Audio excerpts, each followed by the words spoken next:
வணக்கம் மக்களே, நான் உங்கள் சித்தேஸ்வர். சில பேர் ரைக்கி, பிராணிக் ஹீலிங் இந்த மாதிரி நிறையா ஹீலிங் மெத்தட்ஸ்லாம் ப்ராக்டிஸ் பண்ணிட்டுருப்பீங்க. அண்ட் இன்னும் சில பேர் இதெல்லாம் சும்மா தான் அப்படின்னு சொல்லிட்டு சுற்றிட்டு இருப்பாங்க.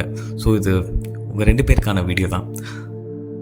சப்போஸ் நீங்கள் ஹீலிங்லாம் ப்ராக்டிஸ் பண்ணுறீங்கன்னா இந்த வீடியோ உங்களுக்கு ஒரு பூஸ்ட் பண்ணுற மாதிரியான ஒரு வீடியோவாக இருக்கும். கண்டிப்பாக நீங்கள் எவ்வளோ பெரிய செயலை செஞ்சுக்கிட்ருக்கீங்கன்னு நீங்கள் நினச்சி பார்த்தீங்கன்னா லிட்ரலி வாவ் அந்த மாதிரி இந்த இதெல்லாம் நமக்கு இந்த ஆன்ம உலகத்தில் இருந்து அனுப்புகிற சிக்னல்ஸ்லாம், இந்த ஹீலிங் ப்ராசஸ்லாம் உண்மை தான் அப்படின்றத, இந்த மாதிரி ஹீலர்ஸ்லாம் பர்பஸ்ஃபுல்லாக தான் வராங்க, இல்லை அவங்களே இந்த உலகத்துக்கு விருப்பப்பட்டு தான் வராங்க அப்படின்றத இந்த டெஸ்டினி ஆஃப் சோல்ஸ் மூலிமா நம்ம ஊர்ஜிதமாக புரிஞ்சுக்க முடியுது நம்மளால். நம்ம டாக்டர் மைக்கேல் நியூட்டன் அவர் கேள்வி அவருக்குள்ளே மண்டைக்குள்ளே போட்டுக்கிட்டே இருக்கார். அதாவது பிறப்பு இறப்புன்றது இந்த சைக்கிள் தொடர்ந்து நடந்துக்கிட்டே இருக்குது. இந்த உலகத்தில் வாழும்போது நிறையா விஷயங்கள் நம்ம அனுபவிக்கிறோம்.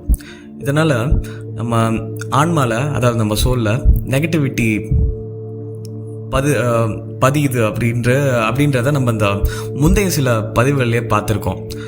மேலே போய் அந்த கிளென்சிங் ப்ராசஸ்லாம் நம்மளுக்கு முதல்ல நடக்கும்.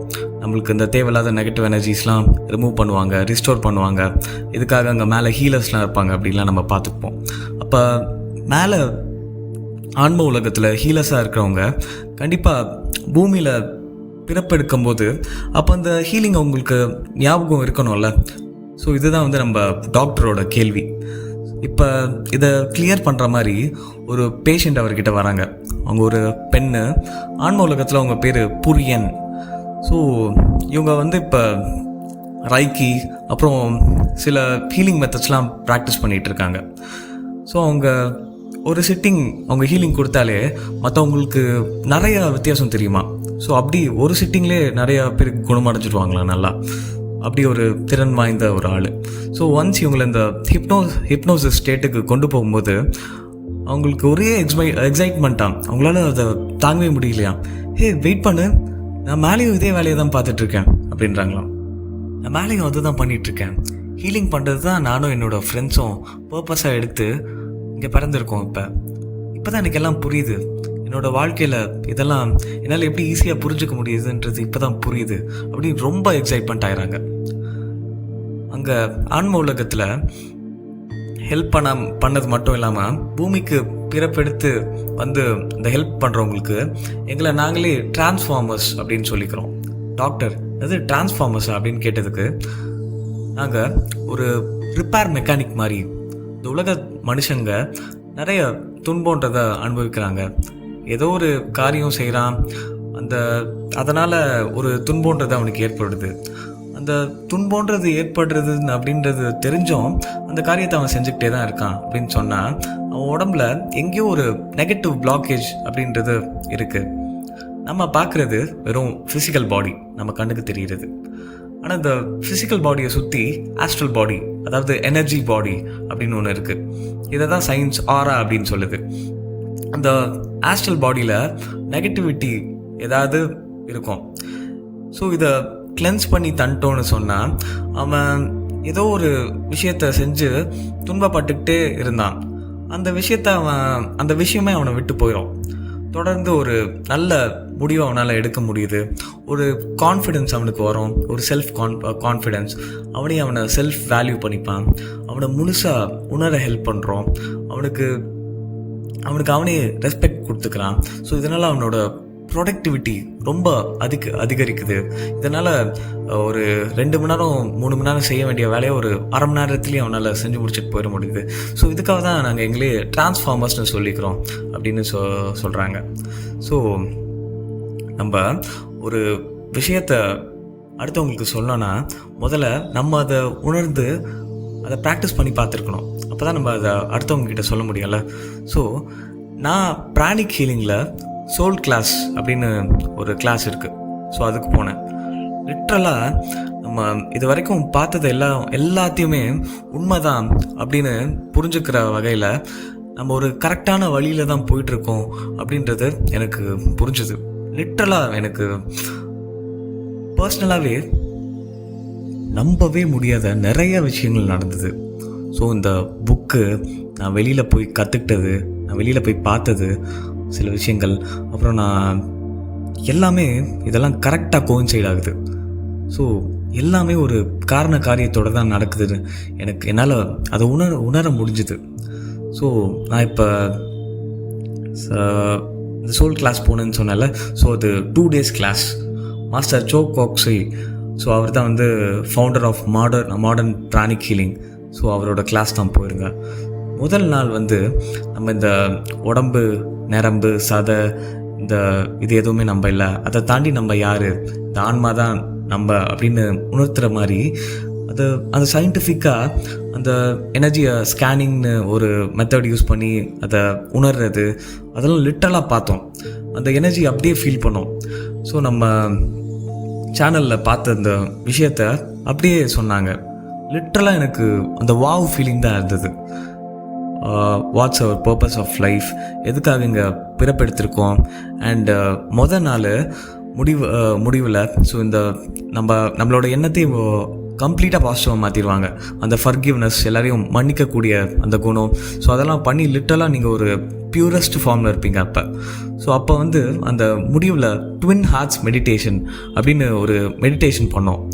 அது பண்ணுறது மூலிமா நம்ம ஹார்ட் சக்ரா, அப்புறம் க்ரௌன் சக்ரா, அதாவது சஹஸ்திராகாரம் சொல்கிறக்கூடிய நம்ம தலைக்கு மேலே இருக்கிற சக்ரா, இது வந்து ஆக்டிவேட் ஆகும். ஸோ இதனால் உங்கள் ஆரா நல்லா எக்ஸ்பேண்ட் ஆகும். ஒரு மேக்னெட் மாதிரி எல்லாரும் உங்களால் எல்லாரையும் அட்ராக்ட் பண்ண முடியும். அந்த அளவுக்கு அபரிமிதமான எனர்ஜிஸ் உங்களுக்குள்ளே இருக்கும், உங்களை சுற்றியும் இருக்கும். ஸோ அது பண்ணுறதுக்கு முன்னாடி முதல்ல நம்ம மனநிலையை ஃபுல்லாக அப்படியே பாசிட்டிவாக மாற்றிடுவாங்க. ஒன்ஸ் அது பண்ணி முடித்தோடனே ஒரு எனர்ஜி வரும் பாருங்கள், நம்ம அதை உணர்ந்து பார்த்தா தான் அது நம்மளுக்கு தெரியும். லிட்டரலாக அப்படியே கண்ணை மூடிக்கிட்டே இருக்கலாம் போல் இருக்கும். அப்படியே ஒரு ஒயிட் லைட் நான் கண்கூட பார்த்தேன். இதுக்கு முன்னாடி நான் மெடிடேஷன் உட்காந்ததில் நான் சத்தியமாக அப்படி உணர்ந்து பார்த்ததே இல்லை. அதை ரெகுலராக பண்ண நிறைய சேஞ்சஸ் எனக்கு தெரியுது. அந்த ஒயிட் லைட் அப்படியே நம்ம ஒரு ஒயிட் லைட்டில் இருக்கிற மாதிரி இருக்கும். நீங்கள் பார்க்குறது இல்லை, அப்படியே நீங்கள் அந்த ஒயிட் லைட்டில் இருக்கிற மாதிரி இருக்கும். எனர்ஜிஸ்ன்றது நம்ம எல்லா இடத்துலையும் இருக்குன்னு பார்த்துருக்கோம். ஸோ நம்மளோட ஹையர் சோல் கிட்டேருந்து எனர்ஜி வாங்கி, அதாவது அது மட்டும் இல்லாமல் இந்த பிராண சக்தியை நம்ம உள்ளே எடுத்துக்கிட்டு நம்ம உடம்பு ஒரு இன்ஸ்ட்ருமெண்ட்டாக பயன்படுத்தி இந்த உலகத்துக்கு சக்தியை கொடுக்குறோம். இதுதான் இந்த மெடிடேஷன். அது மட்டும் இல்லாமல் நம்மளால் இந்த மெடிடேஷன் மூலிமா ஹீல் பண்ணிக்க முடியும், அடுத்தவங்களை ஹீல் பண்ணலாம். ஏன்னா இப்போ நம்ம ஃபிசிக்கல் பாடியில் ஏதாவது பிரச்சனை இருக்குது அப்படின்னு வச்சுக்கோங்களேன். அது எதனால் அப்படின்னு பார்த்தா, நம்ம உடம்பை சுற்றி இருக்கிற அந்த எனர்ஜி பாடியில் ஏதோ ஒரு பிளாக்கேஜஸ் இருக்குது.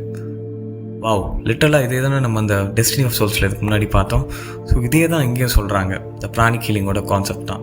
ஸோ அந்த எனர்ஜி கொடுத்து அதை ஹீல் பண்ணிட்டா, அந்த பிளாக்கேஜஸை ரிமூவ் பண்ணிட்டா நம்ம ஃபிசிக்கல் பாடி வந்து க்யூர் ஆகிடும்.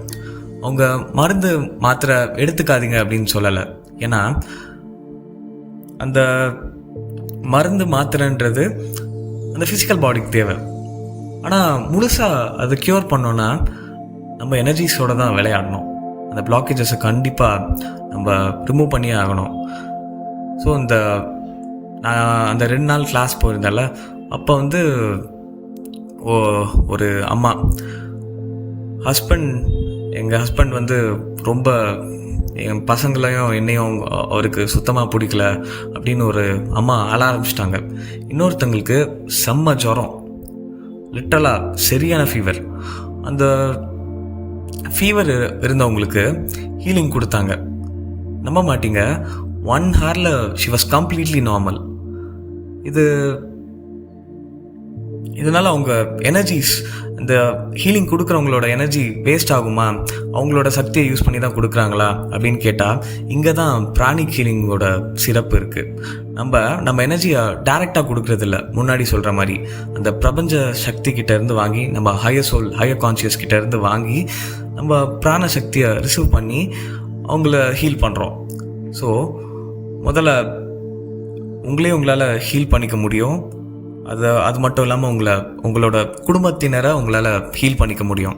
ஸோ இதை தாண்டி மற்றவங்களையும் ஹீல் பண்ணணுன்னு நினச்சிங்கன்னா ஸோ அப்படியே உங்களால் ஹீல் பண்ண முடியும்.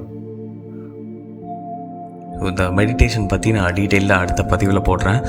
எல்லாரும் அவசியமாக கற்றுக்க வேண்டிய ஒரு கோர்ஸ் அப்படின்னு சொல்லி ஆகணும். கிளாஸ் முடிவில் அந்த அம்மா அழுதாங்க அப்படின்னு சொன்னல, அவங்க யாரை அவங்க ஹஸ்பண்ட் எங்களை வெறுக்கிறார் அப்படின்லாம் சொன்னாங்களே. ஸோ தான் யாருன்றதை அவங்க முழுசாக உணர்ந்து அவங்க ஹஸ்பண்டையும் பிள்ளைகளையும் அவங்க பார்த்த கண்ணோட்டமே அவங்க மாறிடுச்சு. அவங்க அதை அப்ரோச் பண்ண விதமே மாறிடுச்சு. ஏன்னா அவங்களுக்கு எல்லாமே அவங்களுக்கு லிட்டரலாக புரிஞ்சிருச்சு. தான் யாருன்றதை அன்றைக்கி முழுசாக அவங்க உணர்ந்துட்டாங்க. ஏன்னா ஒரு மனசை வச்சு இன்னொரு மனசை மன்னிக்க முடியாது. ஏன்னா மனசு தான் பாசிட்டிவ் விஷயங்களையும் உருவாக்குது, நெகட்டிவ் தாட்ஸையும் உருவாக்குது. ஆனால் ஆன்மா அப்படி இல்லை. It's a purest form of energy. So நீங்கள் ஆன்மான்னு நீங்கள் உணர்ந்து அடுத்தவங்களை மன்னிக்கணும்னு நினச்சா கண்டிப்பாக மன்னிக்கலாம். ஸோ இதனால் உங்கள் கிளென்சிங் ப்ராசஸ்லாம் சீராக நடக்கும். இப்போ நீங்கள் மெடிடேஷன் பண்ணிங்கன்னா இன்னும் உங்களுக்கு சக்திகள் மிகவும் அபரிமிதமாக கிடைக்கும். ஏன்னா நீங்கள் மெடிடேஷன்றது ஒரு ஆம்ப்ளிஃபையர் மாதிரி. நீங்கள் எதை நினச்சிட்டு மெடிடேஷன் பண்ணுறீங்களோ அந்த சக்தி தான் அதிகமாகும். கம்ப்ளீட்டாக உங்கள் பாடியை கிளென்ஸ் பண்ணிட்டு மெடிடேஷன் பண்ணிங்கன்னா வைங்களேன், லிட்ரலி அந்த எக்ஸ்டசி ஸ்டேட், அந்த உச்சக்கட்டத்தை நீங்கள் பார்ப்பீங்க. ஸோ இதில் பார்த்தீங்கன்னா இந்த பிராணிக் ஹீலிங்கில் பேசிக்ஸ் இருக்குது. இந்த பேசிக்ஸ் கற்றுக்கிட்டிங்கன்னா நீங்கள் உங்களை ஹீல் பண்ணிக்கலாம், உங்கள் குடும்ப மக்களை ஹீல் பண்ணிக்கலாம், அப்புறம் உங்களை சுற்றி இருக்கவங்கள ஹீல் பண்ணிக்கலாம். இதுவே போதும். ஆனால் இதுக்கு மேலேயும் நிறைய கோர்சஸ் இருக்குது. ஸோ எல்லாத்த பற்றியும் நான் வீடியோ போடுறேன். நம்ம இப்போ பார்த்ததெல்லாம் ஆன்ம உலக பதிவோடு உங்களால் லிங்க் பண்ணி பார்க்க முடியும்னு நம்புகிறேன். ஸோ யாம் பெற்ற இன்பம் பெருக இவ்வையகம் கண்டிப்பாக எல்லாரும் கற்றுக்க வேண்டிய ஒரு விஷயம். நான் எல்லா லெவல்ஸும் கண்டிப்பாக கற்றுக்க போகிறேன். இன்னும் நிறையா விஷயங்கள் இந்த சோல் கிளாஸ் பற்றி இருக்குது. அதை கண்டிப்பாக நான் அடுத்த வீடியோஸில் போடுறேன். நன்றி.